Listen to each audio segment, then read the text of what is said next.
Gibson of the International Secret Police. Ceiling zero. Ceiling zero.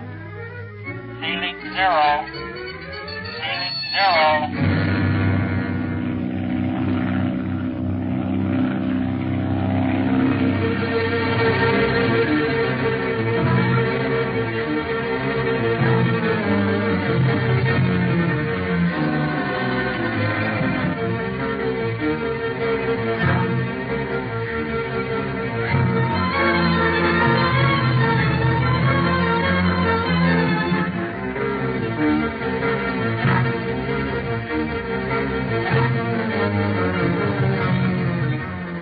Of all the surprises they have had since coming to Africa on the trail of the Octopus, none startled Speed and Clint more than the sight of their old pal, Barney Dunlap, in Kano.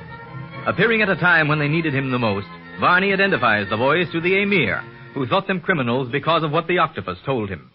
Learning the truth, he invites them to the royal palace, and we find them there now, awaiting the Emir to discuss future plans. Well, Barney, you're old sidewinder.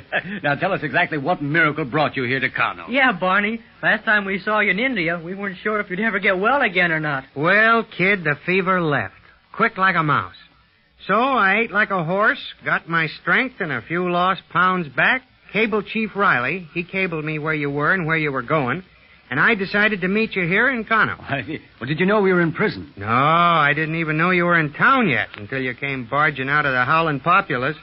You could have knocked me over with a feather. You could have knocked us over without a feather when we saw you, Barney. Are you sure you feel all right now? In the pink, kid, in the pink. But I was sure burned to hear the Octopus was still alive and kicking around after all our hard work in China and Tibet. Yeah. But don't worry, boys.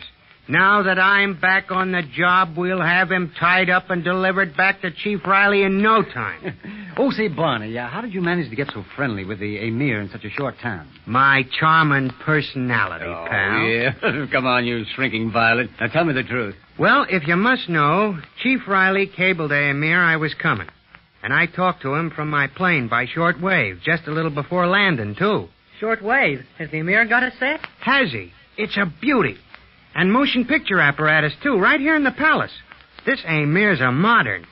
Don't know how he feels about swing music, but wouldn't surprise me to see him shag or trucking through the palace halls anytime. The same old Barney. See, that Indian fever didn't burn any cockiness out of you, did it? I should say not. In fact, the rest did me good. But... His Highness, the Emir of Kano. Uh-oh. The Emir's about to make his appearance, I guess. Yep, here he comes. Look, he's all alone. No bodyguard along with him now. He wishes to prove that he trusts us implicitly, Speed. My good friend. Trust us? Then why is he shaking his fist at us? That's the Kano way of saying howdy, Speed. Like us shaking hands. Oh, gosh, they do things kind of funny here in Kano, don't they? I trust my servants have made you comfortable, Mr. Barlow, and that you'll now feel refreshed, fully recovered from your imprisonment. Yes, thank you, Your Highness. To think that I had the Octopus here in my city and allowed him to escape, believing you the criminal. Oh, now don't blame yourself. The Octopus is very clever, but I never thought he'd pass himself off as me. In what manner can I aid you in capturing this man? Well, mostly by warning all your people and all who come to Kano to be on the lookout for him, Your Highness. And then, too, we should like the assurance of being able to call on you for whatever supplies we might need at any time. My city and my people are at your disposal. Thank you. Since you possess a shortwave trans-receiving set, we can keep in constant touch with you here at the palace.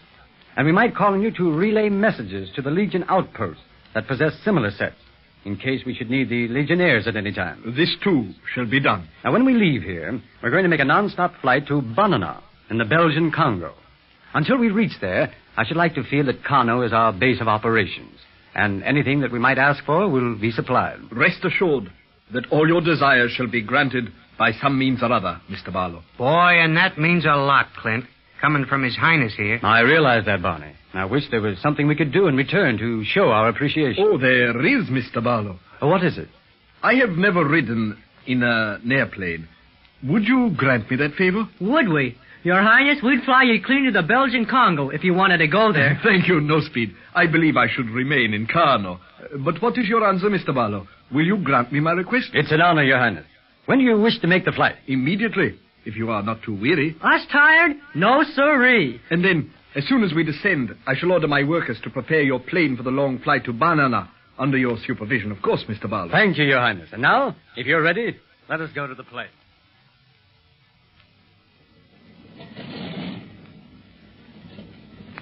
Gosh, Clint, the way the Emir's dressed, do you think you can get the plane off the ground with him in it? That gold cloak of his and all his jewels are plenty heavy, to say nothing of the Emir. We never have more important-looking passengers, Speed. That's the thing.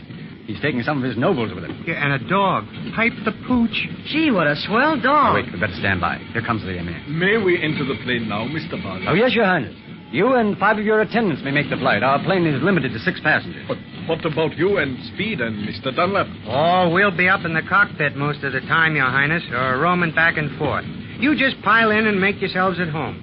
Up them steps. Very well. Gosh, for a minute, I thought he wasn't going to get through the door. Trouble is, him and the dog tried to make it at the same time. Yeah. Well, they're all in now. Yeah, okay. Pile in.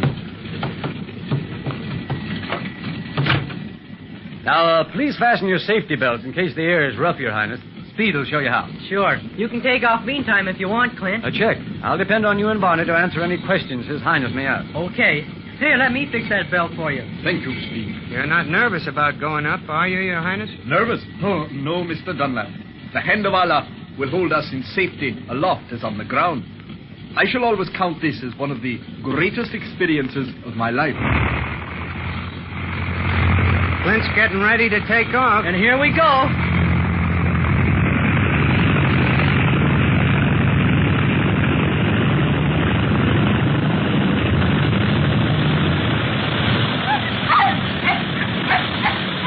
I don't think your dog likes it very well, Your Highness. He will get used to it. This is wonderful, Speed. A true miracle to be flying as a bird flies. With the addition of some nuts, bolts, and canvas, Your Highness, to say nothing of a swell pilot. See my city below us.